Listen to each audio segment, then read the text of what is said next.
ಡಿ.ಕೆ. ಶಿವಕುಮಾರ್ ಅವರ ದುರಂಕಾರ ದಾಷ್ಟ್ಯ ನಾನು ಏನು ಮಾಡಿದ್ರು ನಡೆಯುತ್ತೆ ಅಂತಕ್ಕಂತಹ ಒಂದು ಸೊಕ್ಕು ತುಮಕೂರಿನ ಸಾವಿರಾರು ರೈತರ ಬಳಿಗೆ ಕೊಳ್ಳಿ ಇಡ್ತಕ್ಕಂತಹ ಪರಿಸ್ಥಿತಿ ನಿರ್ಮಾಣ ಆಗುತ್ತೆ.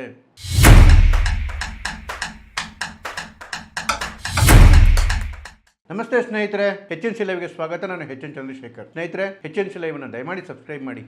ನಿಮ್ಮ ಎಲ್ಲ ಸ್ನೇಹಿತರುಗಳು ಕೂಡ ಸಬ್ಸ್ಕ್ರೈಬ್ ಮಾಡಲಿಕ್ಕೆ ಹೇಳಿ. ಹೇಮಾವತಿ ಚಾನಲ್ ವಿಚಾರದಲ್ಲಿ ಇಡೀ ತುಮಕೂರಿನ ರೈತರು ಬೀದಿಗಿಳಿದು ಹೋರಾಟ ಮಾಡ್ತಿದ್ದಾರೆ. ತುಮಕೂರು ಹೊತ್ತಿ ಉರಿತಾ ಇದೆ. ಇದಕ್ಕೆ ಕಾರಣ ನೀರು ರಾಮನಗರ ರೈತರಿಗೆ ಹೋಗುತ್ತೆ ಅಂತದಲ್ಲ, ಒಬ್ಬ ವ್ಯಕ್ತಿಯ ದುರಹಂಕಾರ ಒಬ್ಬ ರೈತರ ಬಾಳನ್ನ ಮುಳುಗ್ಸೋದಕ್ಕೆ ಹೋಗುತ್ತಲ್ಲ, ಅದರ ವಿರುದ್ಧ ಹೋರಾಟ. ಡಿ.ಕೆ. ಶಿವಕುಮಾರ್ ಅವರ ದುರಹಂಕಾರ ದಾಷ್ಟ್ಯ ನಾನು ಏನು ಮಾಡಿದ್ರು ನಡೆಯುತ್ತೆ ಅಂತಕ್ಕಂತಹ ಒಂದು ಸೊಕ್ಕು ತುಮಕೂರಿನ ಸಾವಿರಾರು ರೈತರ ಬಳಿಗೆ ಕೊಳ್ಳಿ ಇಡ್ತಕ್ಕಂತಹ ಪರಿಸ್ಥಿತಿ ನಿರ್ಮಾಣ ಆಗುತ್ತೆ. ಈ ಚಾನಲ್ ಸಂಪೂರ್ಣ ಆದರೆ ವಿಡಿಯೋನ ಕಡೆವರೆಗೂ ನೋಡಿ ಬಂಧುಗಳೇ.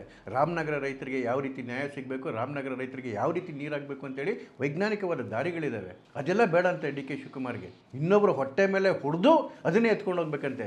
ಯಾವ ಭಾಗದ ರೈತರು ತಾನೇ ಇಷ್ಟಪಡ್ತಾರೆ ಇನ್ನೊಬ್ಬರು ರೈತರ ಬಾಳನ್ನು ಹಾಳು ಮಾಡಿ ಅವರ ನೀರನ್ನು ನಮಗೆ ಕಿತ್ಕೊಡಿ ಅಂತೇಳಿ?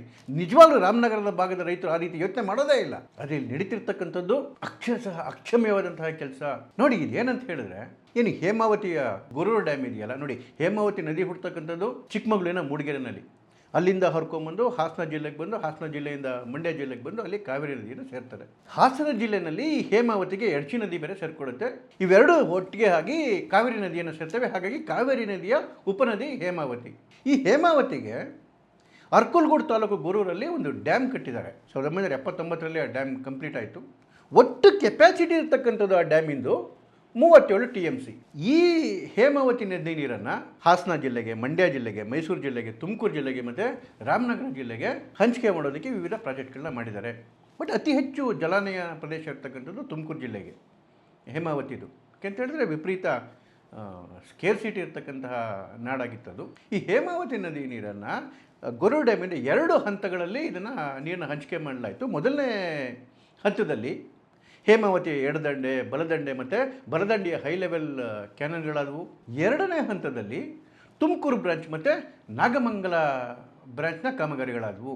ಇದ್ರ ಜೊತೆಗೆ ಸುಮಾರು ಏತ ನೀರಾವರಿ ಪ್ರಾಜೆಕ್ಟ್ಗಳಾದವು, ಲಿಫ್ಟ್ ಇರಿಗೇಷನ್. ಈ ತುಮಕೂರು ಬ್ರಾಂಚ್ ಏನಿದೆಯಲ್ಲ, ಇದು ಸುಮಾರು ಒಂದು 240 ಕಿಲೋಮೀಟರ್ ಇದೆ. ಈ 240 ಕಿಲೋಮೀಟರ್ ತಕ್ಕಂಥ ಇದರೊಳಗಡೆಗೆ ಒಟ್ಟು ಒಂದು ವರ್ಷಕ್ಕೆ 24 TMC ನೀರನ್ನು ಗೊರೂರು ಡ್ಯಾಮಿಂದ ಕೊಡಬೇಕು. ಈ 24 TMC ನೀರು ತುಮಕೂರು ಜಿಲ್ಲೆಯ 11 ತಾಲೂಕುಗಳಲ್ಲಿ, ಒಂದು ತಾಲೂಕು ಬಿಟ್ಟು ಪಾವಗಡ ಬಿಟ್ಟು ಇನ್ನು 10 ತಾಲೂಕಿಗೆ ನೀರು ಉಣಿಸ್ತಕ್ಕಂಥ ಕೆಲಸ ಮಾಡುತ್ತೆ. ಎಷ್ಟು TMC? 24 TMC ವರ್ಷಕ್ಕೆ. ಆದರೆ ಮೇಜರ್ ಸಮಸ್ಯೆ ಇರ್ತಕ್ಕಂಥದ್ದು ಈ 24 TMC ಅನ್ನೋದು ಕೇವಲ ಪೇಪರ್ ಮೇಲೆ ಮಾತ್ರ ಇದೆ ಬಿಟ್ಟರೆ ಇಲ್ಲಿವರೆಗೂ ಯಾವತ್ತೂ 24 TMC ಬಂದೇ ಇಲ್ಲ. ಮ್ಯಾಕ್ಸಿಮಮ್ ಇಲ್ಲಿವರೆಗೂ ಅತಿ ಹೆಚ್ಚು ಬಂದಿರತಕ್ಕಂಥ ವರ್ಷ ಅಂತ ಹೇಳಿದ್ರೆ ಆ ವರ್ಷದಲ್ಲಿ 18 TMC. ಇನ್ನು ಮಿಕ್ಕಿದ್ದೆಲ್ಲ 11, 12, 13, 15, ಒಂದು ಆವ್ರೇಜು 13 TMC ಇಟ್ಕೋಬೋದು. ಅಂದರೆ ಹತ್ತತ್ರ ಅರ್ಧಕ್ಕರ್ಧ ನೀರಷ್ಟೇ ಬರ್ತಕ್ಕಂಥದ್ದು. ಇದರಲ್ಲಿ ಏನಾಯ್ತು ಅಂತ ಹೇಳಿದ್ರೆ, ಇದರಲ್ಲಿ ತುಮಕೂರು ಜಿಲ್ಲೆ ಪ್ರಾಜೆಕ್ಟಲ್ಲಿ ಕುಣಿಗಲ್ಲು ಸೇರ್ಕೊಳ್ಳುತ್ತೆ. ಈಗ ಯಾರು ಮಾತಾಡ್ತಿರೋದು ನೋಡಿದ್ರೆ ಕುಣಿಗಲ್ಲೇ ಸಪ್ರೇಟಾಗಿ ಇದು ಮಾಡ್ತಾರೆ. ಇಲ್ಲ, ಮೊದಲೇ ಇದ್ದಂತಹ ಪ್ರಾಜೆಕ್ಟಲ್ಲೇ ಕೂಡ ಕುಣಿಗಲ್ನು ಸೇರಿ ಕುಣಿಗಲ್ಗೆ ಸುಮಾರು ಒಂದು 2.5 TMC ನೀರು ಹೋಗುತ್ತೆ.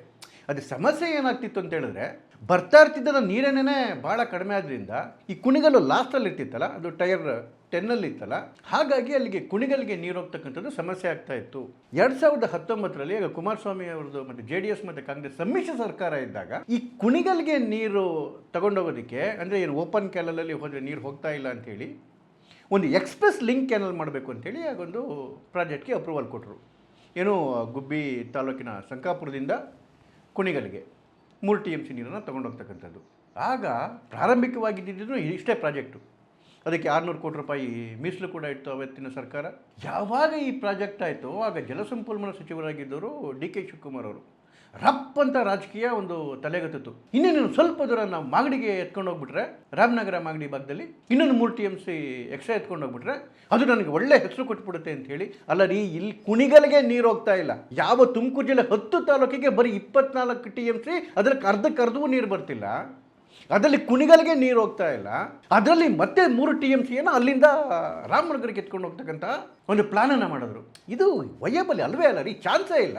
ಅದಾದಮೇಲೆ BJP ಸರ್ಕಾರ ಬಂತು. ಅದಾದಮೇಲೆ BJP ಸರ್ಕಾರ ಯಡಿಯೂರಪ್ಪನವರು ಇದು ಮಾಡ್ಲಿಕ್ಕೆ ಆಗೋದಿಲ್ಲ ಅಂತ ಹೇಳಿ ತಡೆ ಹಾಕಿದ್ರು ಈ ಪ್ರಾಜೆಕ್ಟ್ಗೆ. ಅದಾದಮೇಲೆ ಸಿದ್ದರಾಮಯ್ಯ ಸರ್ಕಾರ ಬಂತು ನೋಡಿ, ಮತ್ತೆ ಡಿ ಕೆ ಶಿವಕುಮಾರ್ ಜಲಸಂಪನ್ಮೂಲ ಸಚಿವರಾದ್ರಲ್ಲ, ಮೊದಲೇ ಮೈ ತುಂಬ ದುರಾಂಕಾರ, ನಾನು ಹೇಳಿದ್ದೇ ನಡಿಬೇಕು ಅಂತಕ್ಕಂಥ ಒಂದು ದಾಸ್ತ್ರ ಮತ್ತೆ ಈ ಪ್ರಾಜೆಕ್ಟ್ನ ಕೈಗೆತ್ಕೊಂಡ್ರು. ಆ ಭಾಗದ ರಾಮನಗರ ಮತ್ತು ಮಾಗಡಿ ಭಾಗದ 38 ಕೆರೆಗಳಿಗೆ ನೀರು ತುಂಬತಕ್ಕಂಥ ಪ್ರಾಜೆಕ್ಟು ಮತ್ತೆ ಅಡಿಷನಲ್ ಆಗಿ 900 ಕೋಟಿ ರೂಪಾಯಿ ಸ್ಯಾಂಕ್ಷನ್ ಮಾಡಿದ್ರು. ಅದು ಕ್ಯಾಬಿನೆಟ್ ನಿರ್ಣಯ, ಅದು ಯಾವಾಗ ಆಯಿತು, ಅದು ಪ್ರಾಜೆಕ್ಟ್ ಅಪ್ರೂವಲ್ ಅದು ಯಾವಾಗ ಸಿಕ್ತು, ಏನು ಅಕ್ವಿಷನ್ ಮಾಡಿದ್ರು, ಅಕ್ವಿಷನ್ಗಳು ಸರಿಯಾಗಲಿಲ್ಲ. ಹಲವಾರು ಕಡೆ ಮುಜರಾಯಿ ಇಲಾಖೆಯಿಂದ ಅಕ್ವಿಷನ್ ಆಗಿದೆ, ಲ್ಯಾಂಡು ಕಾಂಪನ್ಸೇಷನ್ಗಳು ಕೊಟ್ಟಿಲ್ಲ. ತುಗ್ಲಕ್ ದರ್ಬಾರ್ ಥರ ಮಾಡಿ ಒಟ್ಟು ಪ್ರಾಜೆಕ್ಟು ಸ್ಟಾರ್ಟ್ ಆಗೋಯ್ತು ಕೆಲಸ.